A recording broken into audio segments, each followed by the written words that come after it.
Vasan TV ரசிகர்களுக்கு வணக்கம். இன்னைக்கும் நம்மளுடைய தெரிந்து கொள்வோம் நிகழ்ச்சியில் தெரியாத பல விஷயங்களை தெரிஞ்சுக்க போகிறோம். நம்ம எல்லாருக்குமே இந்த ஹாட் வீல்ஸ் அப்படின்ற ஒரு விஷயம் தெரியும் இல்லையா? இந்த ஹாட் வீல்ஸ் பண்ணாத இனோவேஷனே இல்லை அப்படின்னு சொல்லலாம். இப்போ கூட யாராலையும் அப்படி யோசிக்க முடியாதுன்ற லெவலுக்கான இனோவேஷன்ஸ் நிறைய பண்ணியிருக்காங்க. ஏன்னா இப்போ எது ஹாட் வீல்ஸ் மாதிரி வந்தாலும் முன்னோடி அப்படின்னு சொன்னால் அது ஹாட் வீல்ஸ் தான். ஹாட் வீல்ஸ்லேயே 1980 கிராஷ் மாடல் எடிஷன் அப்படின்னு ஒன்று விட்டாங்க.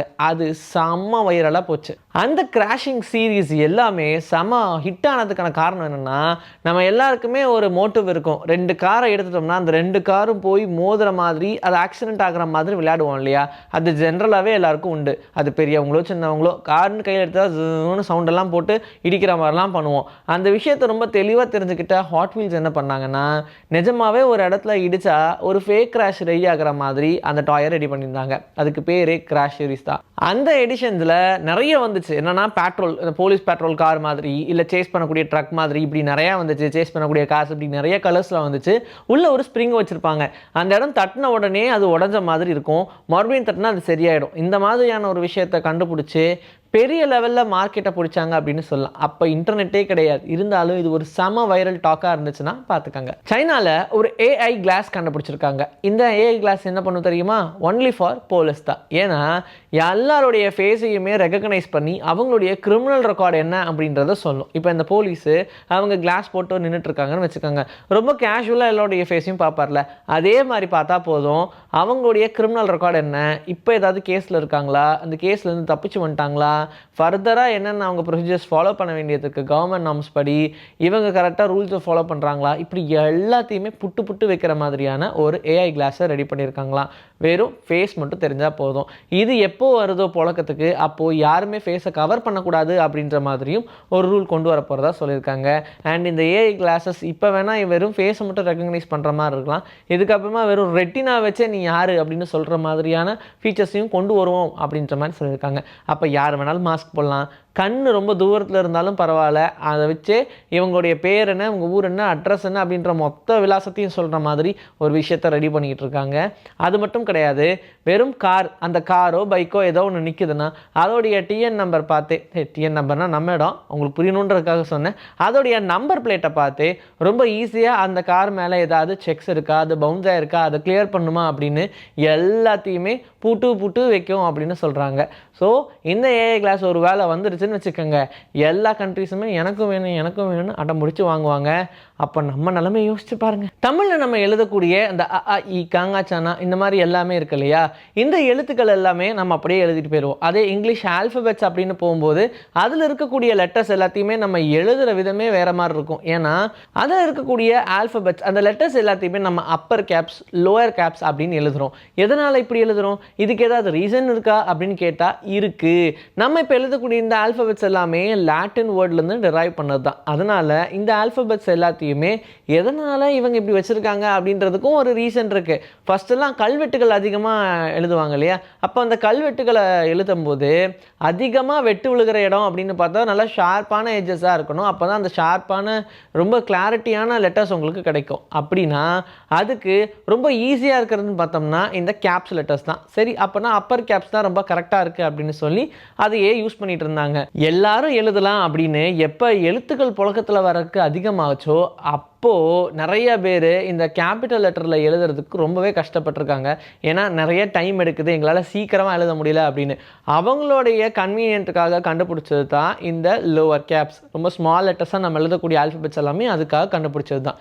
அதனால் எப்பப்பெல்லாம் நமக்கு எது தேவையோ அப்பப்பெல்லாம் அதை எழுதிக்கங்க, ரெண்டுத்துக்கும் ஒரே மீனிங் தான் அப்படின்னு சொல்லி ரொம்ப ஈஸியாக கொண்டு வந்துட்டாங்க. அது இப்போ நம்ம ஆல்ஃபபெட்ஸாக படிச்சுக்கிட்டு இருக்கோம், எழுதிக்கிட்டு இருக்கோம், இதெல்லாம் நடந்துகிட்ருக்கு. ஆனால் கல்வெட்டாக அதை எடுக்கணும் அப்படின்றதுக்காக கண்டுபிடிச்சது கேப்ஸு, எழுதுறதுக்கு ரொம்ப ஈஸியாக இருக்கணும் அப்படின்றதுக்காக கண்டுபிடிச்சது தான் லோவர் கேப்ஸ். உலகத்திலே ரொம்ப பிக்கஸ்ட் மவுண்டன் எது அப்படின்னு கேட்டால் நீங்கள் எல்லாரும் ஈஸியாக சொல்லிடுவீங்க, மவுண்ட் எவரெஸ்ட் தான். இது கூட தெரியலையா அப்படின்னு. அப்போது ஒவ்வொன்றும் ஒவ்வொரு மாதிரியான சைஸில் இருக்கும். சரி, இதெல்லாம் ரைட்டு தான். உலகத்திலேயே ரொம்ப ஸ்மாலஸ்ட் மவுண்டன் என்ன அப்படின்னு கேட்டால் என்ன சொல்வீங்க? நிறைய மவுண்டன்ஸ் இருக்குது, ஒவ்வொன்றும் ஒவ்வொரு சைஸு. அதில் எப்படிப்பா அதை சொல்ல முடியும் அப்படின்ற மாதிரி நீங்கள் யோசிக்கலாம். ஆனால் அந்த மவுண்டனோட சைஸே இம்புட்டு தான் இருக்கும் அப்படின்னா எப்படி இருக்கும்? ஆஸ்திரேலியாவில் இருக்கக்கூடிய இந்த இம்புட்டூண்டு மவுண்டன் பேர் தான் மவுண்ட் பால்ட்ரி அப்படின்னு சொல்கிறாங்க. இதுதான் technically naturally one and only ரொம்ப ரொம்ப சின்ன மவுண்டெயின் அப்படின்ற மாதிரியான அந்த எலிஜிபிளான கேட்டகரிக்கு வந்திருக்கு. இது வரைக்கும் பார்த்ததுலேயே ரொம்ப ஸ்மாலஸ்ட் எதுனே தெரியாமல் இருந்துச்சு. குழப்பமே இல்லாமல் கன்ஃபியூஸ் ஆன எல்லாருக்குமே கன்ஃபர்மேஷன் கிடைச்சது அப்படின்னா ஆஸ்திரேலியாவில் இருக்கக்கூடிய இந்த மவுண்டன் பால்ட்ரி தான். இது சூப்பர் க்யூட்டாக இருக்கிறதுனால இன்டர்நெட்டில் இது தாங்க வைரல் டாக் அப்படின்ற மாதிரி ரீசெண்ட் டேஸில் எல்லாரும் இதை பற்றி தான் பேசிகிட்டு இருக்காங்க. அண்ட் டூரிஸ்ட் அட்ராக்ஷனும் ரொம்ப அதிகமாக இருக்கக்கூடிய ஒரு இடம். நான் உலகத்திலே ரொம்ப சின்ன மவுண்டனை பார்த்துட்டு வந்துட்டேன்ப்பா அப்படின்னா நம்ம எல்லாருமே ரொம்ப ஜாலியாக சொல்லலாம். இதில் க்யூட்டஸ்ட் ஃபார்ம் என்னென்னா, அந்த மவுண்டனை விட கொஞ்சம் பெருசாக ஒரு நேம் போர்டே வச்சுருக்காங்க, மவுண்ட் பால்ட்ரி அப்படின்னு சொல்லி. இதுதான் வேர்ல்டுலேயே ரொம்ப ஸ்மாலஸ்ட் மவுண்டன் அப்படின்னு. எல்லாருக்குமே அந்த மவுண்டனை பார்க்கும்போது ஒரு க்யூட்டஸ்ட் ஃபீலிங் வருது அப்படின்னு தான் சொல்லிட்டு இருக்காங்க. ரொமேனியாவில் நீங்கள் ஒரு பஸ் டிக்கெட் வாங்குறதே ரொம்ப கஷ்டம். ஏன் அந்தளவுக்கு கஷ்டமா? எவ்வளோ காசுனாலும் நாங்கள் வாங்கிடுவோம்ப்பா அப்படின்னு நீங்கள் சொல்லலாம். ஆனால் அதை ஃப்ரீயாக வாங்குறதாங்க இருக்கிறதே கஷ்டமே. ஏன்னா இப்போ நார்மலாக நம்ம எல்லாருமே இந்த ஃபுட் அடிக்ட் ஆகிட்டோம். யாருமே பெருசாக ஃபிசிக்கல் எக்ஸசைஸ் பண்ணுறதில்ல. ஆனால் அப்படி பண்ணால் தான் நம்ம பாடி ஹெல்த்தியாக இருக்கும்னு சொல்கிறாங்க. இதுக்காக ஏதாவது ஒன்று கவர்மெண்ட் இனிஷியேட் பண்ணால் நல்லா தான்ப்பா இருக்கும் அப்படின்னு சொல்லக்கூடிய எல்லாருக்குமே இந்த ரொமேனியா கவர்மெண்ட் ஒரு மிகப்பெரிய எக்ஸாம்பிளாக இருக்காங்க. இப்போ பஸ் டிக்கெட் நீங்கள் அங்கே ஃப்ரீயாக வாங்கணுன்னா 20 ஸ்குவாட்ஸ் போட்டால் போதும். நீங்கள் 20 தோப்புக்காரணம் போட்டிங்கன்னா உங்களுக்கு பஸ் டிக்கெட் கொடுத்துருவாங்க, அதுவும் ஃப்ரீயாக. நீங்கள் எங்கே வேணாலும் ட்ராவல் பண்ணிக்கலாம். ஆனால் எப்பப்பெல்லாம் உங்களுக்கு பஸ் டிக்கெட் வேணுமோ அப்போ நீங்கள் ஒரு மிஷின் மாதிரி நின்று அந்த மிஷின் முன்னாடி 20 தோப்புக்காரணம் போடணும். கரெக்டான மெஷர்மெண்ட்டில் போயிட்டு வரீங்களா அப்படின்னு எல்லாத்தையுமே செக் பண்ணும். அப்படி வந்துடுச்சுன்னா நீங்கள் ட்ராவல் பண்ணுறதுக்கு உங்களுக்கு பஸ் டிக்கெட் கிடச்சிரும்.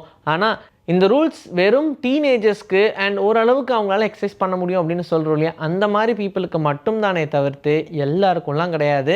ஏன்னா அங்கே வயசானவங்களுக்கும் ஃபிசிக்கலி சேலஞ்சு பீப்புளுக்கும் ஆல்வேஸ் ஃப்ரீ தான். அவங்களாம் இதை பண்ணணும்னு அவசியம் இல்லை. ஆனால் எல்லாமே நல்லாயிருக்கு, எக்ஸசைஸ் மட்டும் பண்ண மாட்டீங்களா நீங்கள் அப்படின்னு சொல்கிற எல்லாருக்காகவும் இந்த விஷயத்தை கொண்டு வந்திருக்காங்க. யார் யாரெல்லாம் பண்ண முடியுதோ அவங்கெல்லாம் பண்ணி ஃப்ரீயாக நீங்கள் டிக்கெட் வாங்கிக்கோங்க அப்படின்னு சொன்ன அந்த இனிஷியேட்டிவ்காகவே நிறையா பேர் இதை பண்ணிகிட்டு இருக்காங்க. ஈவன் நிறைய கேர்ள்ஸ் அவங்கக்கிட்ட என்ன தான் காசு இருந்தாலும் இது நல்லா இருக்கேப்பா அப்படின்னு சொல்லி ரொம்ப ஈஸியாக ஸ்குவாட் பண்ணுறாங்க. நீங்கள் ஒரு வேளை ரொமேனியாவுக்கு போனீங்கன்னு வச்சுக்கோங்க, ரொம்ப ஈஸியாக ரோட்லேயே எல்லாரும் அழகழகாக தோப்புக்காரணம் போட்டுருப்பாங்க. அதை பார்த்து ரசிக்கலாம். உலகத்தில் எத்தனையோ அனிமல்ஸ் இருக்குது, எத்தனையோ ஸ்பீஷிஸ் இருக்குது. ஆனாலும் ஒவ்வொன்றும் ஒவ்வொரு யூனிக்னஸ் தான். இது வரைக்கும் யாருமே கண்டிடாத இன்னும் ஸ்பீஷிஸ் நிறையா உலகத்தில் இருக்குன்னு தான் சொல்கிறாங்க. அது ஒன்று ஒன்றா கண்டுபிடிப்பாங்க. அப்படி திடீர்னு ரீசெண்டாக எனக்கே பார்த்து வியக்க வச்ச ஒரு விஷயம் தான் மேண்டட் உல்ஃப் அப்படின்னு சொல்லக்கூடிய ஒரு வகையான உல்ஃப். இது பார்க்குறதுக்கு ஃபாக்ஸ் மாதிரி இருக்கும். ஆனால் கால்கள் என்னமோ ஒட்டகச்சிவிங்க மாதிரி ரொம்ப லென்த்தாக இருக்கும். சரி, இந்த கால்கள் இதுக்கு வந்ததுக்கான காரணம் என்ன? மேண்டட் உல்ஃப் அதிகமாக இருக்கிற இடம்னு பார்த்தா அதிகமாக இருக்கக்கூடிய புல் பகுதியில் தான் இருக்கும். கிராஸஸ் ரொம்ப நீட்டமாக இருக்கும் இல்லையா, அந்த டைமில் அதுங்க ஒன்றுக்கு ஒன்று பார்த்துக்க முடியாது, உள்ளுக்குள்ளேயே மறைஞ்சு மறைஞ்சு வாழ்கிற மாதிரி இருந்துச்சு.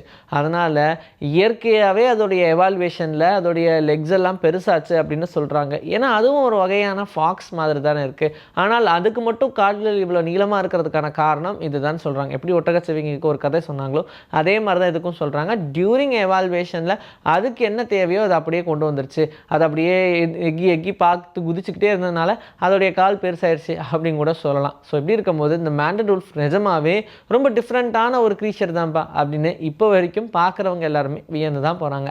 இன்றைக்கி நம்மளுடைய தெரிந்து கொள்வோம் நிகழ்ச்சியில் தெரியாத பல விஷயங்கள் தெரிஞ்சுக்கிட்டோம். இதே மாதிரி சூப்பரான கண்டென்ட்டோட உங்களை நான் வந்து சந்திக்கிறேன். This is bye from me, Jashri. Take care.